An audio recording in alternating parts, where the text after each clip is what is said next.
행복한 하루를 여는 아침 묵상. 오늘 8월 13일 토요일 아침입니다. 우리 광복절 이틀 전이고 광복절 주일 하루 전이고 그러네요. 사무엘하 17장을 함께 읽겠습니다. 아히도벨이 또 압살롬에게 이르되 이제 내가 사람 12,000명을 택하게 하소서. 오늘 밤에 내가 일어나서 다윗의 뒤를 추적하여 그가 고나고 힘이 빠졌을 때에 기습하여 그를 무섭게 하면 그와 함께 있는 모든 백성이 도망하리니 내가 다윗 왕만 쳐 죽이고 모든 백성이 당신께 돌아오게 하리니 모든 백성이 돌아오기는 왕이 찾는 이 사람에게 달렸음이라. 그리하면 모든 백성이 평안하리이다 하니 압살롬과 이스라엘 장로들이 다 그 말을 옳게 여기더라. 압살롬이 이르되 아렉 사람 후세도 부르라. 우리가 이제 그의 말도 듣자 하니라. 후세가 압살롬에게 이르매 압살롬이 그에게 말하여 이르되 아히도벨이 이러이러하게 말하니 우리가 그 말대로 행하랴. 그렇지 아니하거든 너는 말하라 하니 후세가 압살롬에게 이르되 이번에는 아히도벨이 베푼 계략이 좋지 아니하니이다 하고 또 후세가 말하되 왕도 아시거니와 왕의 아버지와 그의 추종자들은 용사라. 그들은 들에 있는 곰이 새끼를 빼앗긴 것 같이 격분하였고 왕의 부친은 전쟁에 익숙한 사람인즉 백성과 함께 자지 아니하고 지금 그가 어느 굴에나 어느 곳에 숨어 있으리니 혹 무리 중에 몇이 먼저 엎드러지면 그 소문을 듣는 자가 말하기를 압살롬을 따르는 자 가운데서 패함을 당하였다 할지라. 비록 그가 사자 같은 마음을 가진 용사의 아들일지라도 낙심하리니 이는 이스라엘 무리가 왕의 아버지는 영웅이요 그의 추종자들도 용사인 줄 알미니라. 나는 이렇게 계략을 세웠나이다. 온 이스라엘을 단부터 부엘사바까지 바닷가의 많은 모래같이 당신께로 모으고 친히 전장에 나가시고 우리가 그 만날 만한 곳에서 그를 기습하기를 이슬이 땅에 내림같이 우리가 그의 위에 덮여 그와 그 함께 있는 모든 사람을 하나도 남겨두지 아니할 것이요. 또 만일 그가 어느 성에 들었으면 온 이스라엘이 밧줄을 가져다가 그 성을 강으로 끌어들여서 그곳에 작은 돌 하나도 보이지 아니하게 할 것이니이다 하매 압살롬과 온 이스라엘 사람들이 이르되 아렉 사람 후세의 계략은 아히도벨의 계략보다 낫다 하니 이는 여호와께서 압살롬에게 화를 내리려 하사 아히도벨의 좋은 계략을 물리치라고 명령하셨음이더라. 이에 후세가 사독과 아비아달 두 제사장에게 이르되 아히도벨이 압살롬과 이스라엘 장로들에게 이러이러하게 계략을 세웠고 나도 이러이러하게 계략을 세웠으니 이제 너희는 빨리 사람을 보내 다윗에게 전하기를 오늘 밤에 광야 나루터에서 자지 말고 아무쪼록 건너가소서 하라. 혹시 왕과 그를 따르는 모든 백성이 몰사할까 하노라 하니라. 그때 요나단과 아히마아스가 사람이 볼까 두려워하여 감히 성에 들어가지 못하고 에느로겔가에 머물고 어떤 여종은 그들에게 나와서 말하고 그들은 가서 다윗 왕에게 알리더니 한 청년이 그들을 보고 압살롬에게 알린지라. 그 두 사람이 빨리 달려서 바울임 어떤 사람의 집으로 들어가서 그의 뜰에 있는 우물 속으로 내려가니 그 집 여인이 덮을 것을 가져다가 우물 아귀를 덮고 찌은 곡식을 그 위에 널매 전혀 알지 못하더라. 압살롬의 종들이 그 집에 와서 여인에게 묻되 아히마아스와 요나단이 어디 있느냐 하니 여인이 그들에게 이르되 그들이 시내를 건너가더라 하니 그들이 찾아도 만나지 못하고 예루살렘으로 돌아가니라. 그들이 간 후에 두 사람이 우물에서 올라와서 다윗 왕에게 가서 다윗 왕에게 말하여 이르되 당신들은 일어나 빨리 물을 건너가소서. 아히도벨이 당신들을 해하려고 이러이러하게 계략을 세웠나이다.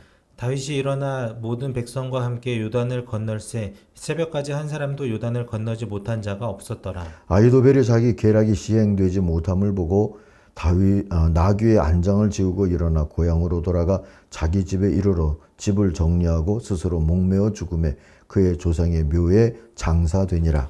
이에 다윗은 마하나임에 이르고 압살롬은 모든 이스라엘 사람과 함께 요단을 건너니라. 압살롬이 아마사로 요압을 대신하여 군 지휘관으로 삼으니라. 아마사는 이스라엘 사람 이드라라 하는 자의 아들이라.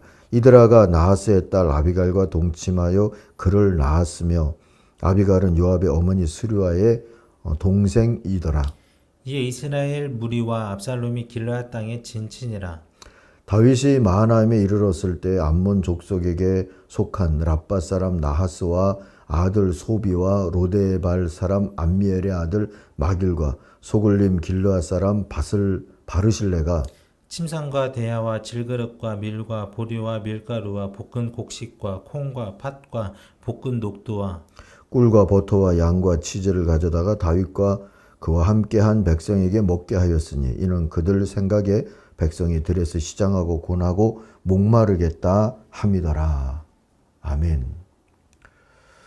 자, 미래를 위한 질문, 오늘 묵상의 제목입니다. 23절이 요절입니다. 아히도벨은 자기의 모략대로 이루어지지 않는 것을 보자 나귀를 타고 거기에서 떠나 자기의 고향 집으로 돌아갔다. 거기에서 그는 집안일을 정리한 뒤에 목을 메어서 죽었다. 자, 이로써 이 압살롬의 반역의 미래가 어찌 될지 짐작할 수 있게 됐습니다. 자, 오늘은 압살롬의 반란 국면에서 중요한 변곡점에 관한 이야기입니다.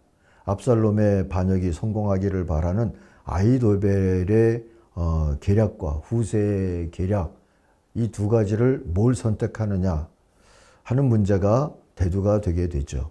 먼저 아히도벨의 계략은 피난길에 지친 다윗 일행을 신속하게 쫓아가서 뭉개버리자 하는 거였어요.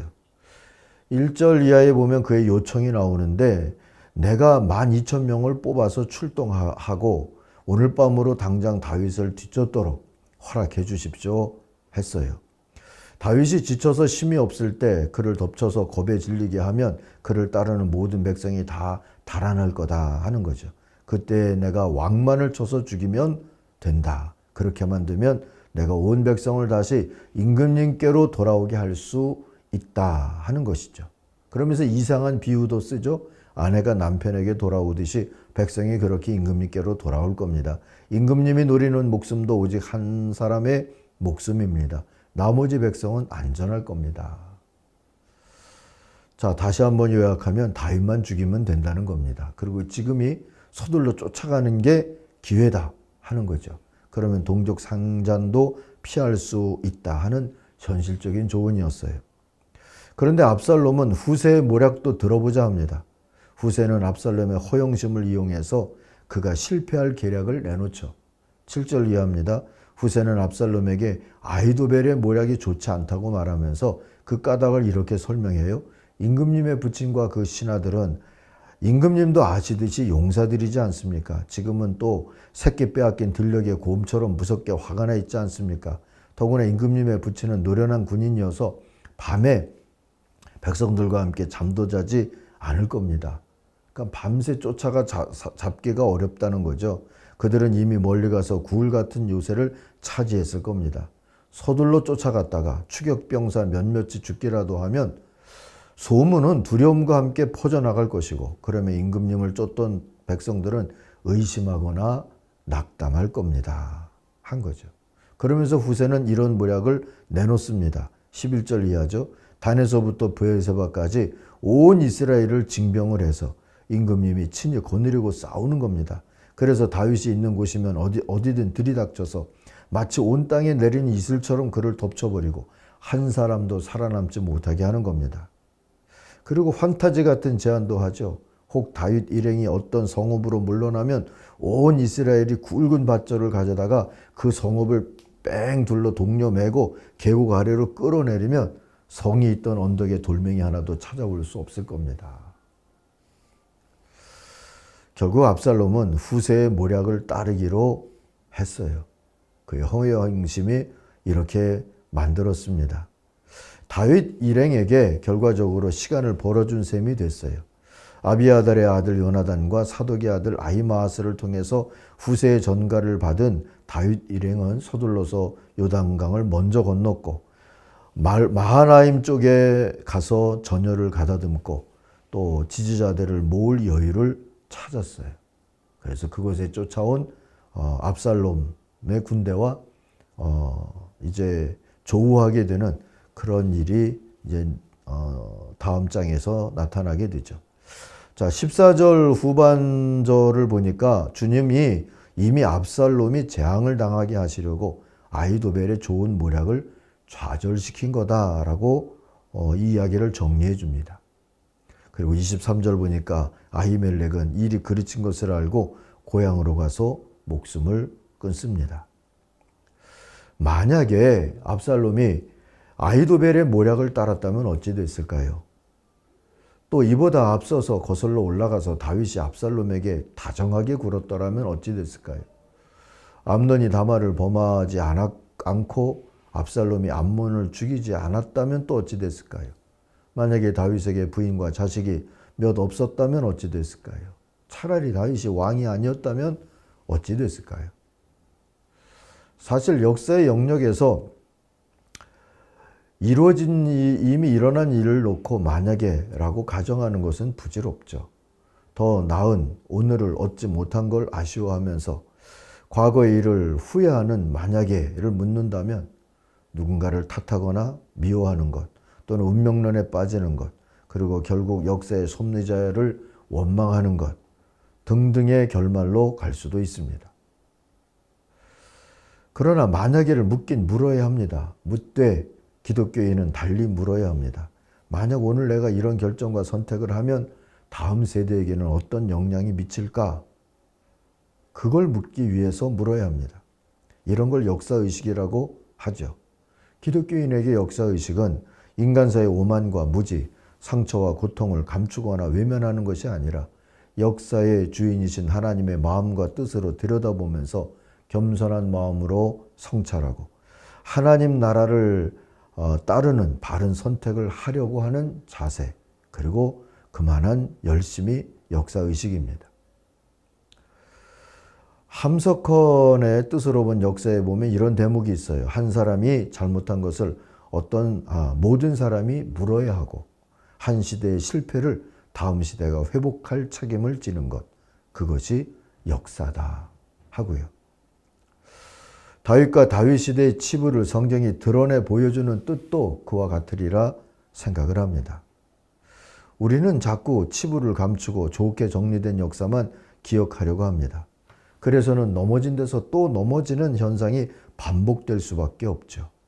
잘했다 못했다를 평가하기 위해서가 아니라 아픔의 역사를 딛고 서서 그걸 반복하지 않기 위해서는 잘 기억하고 성찰하고 배워야 합니다. 그래서 반복이 아니라 오늘과 내일의 하나님 나라가 여기 이 말이라고 하는 희망과 비전의 길을 그 새 길을 찾으면서 나아가야 하죠. 그것이 오늘 하나님이 여기 우리를 살게 하시고 세상의 소금이라 하시고 세상을 극진히 사랑하셨다 하시면서 아들을 보내주셨고 지금도 교회라는 이름의 우리와 동행하고 계시는 이유이리라 믿습니다.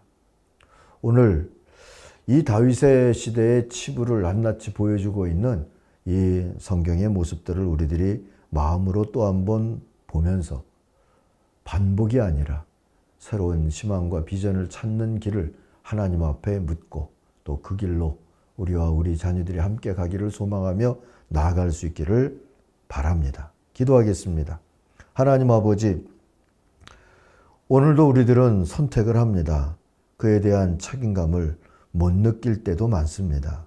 주님, 겸손하게 우리의 역사에 대한 소명감과 책임의식을 잘 가지고 오늘 우리의 선택이 다음 세대에 어떤 영향을 미칠지를 또 두려워할 수도 있고 하나님 앞에서 겸손할 수도 있는 우리들의 모습이 되게 하여 주시옵소서. 특별히 이 땅의 모든 정책이든 여론이든 주장한다 하는 책임을 가지고 있는 이들에게 하나님 바른 역사의식들을 갖고 살도록 인도하여 주옵소서. 예수님의 이름으로 기도하옵나이다. 아멘. 하늘에 계신 우리 아버지, 아버지의 이름을 거룩하게 하시며 아버지의 나라가 오게 하시며 아버지의 뜻이 하늘에서와 같이 땅에서도 이루어지게 하소서. 오늘 우리에게 일용할 양식을 주시고 우리가 우리에게 잘못한 사람을 용서하여 준 것 같이 우리 죄를 용서하여 주시고 우리를 시험에 빠지지 않게 하시고 악에서 구하소서. 나라와 권능과 영광이 영원히 아버지의 것입니다. 아멘. 각자 기도하겠습니다.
아멘.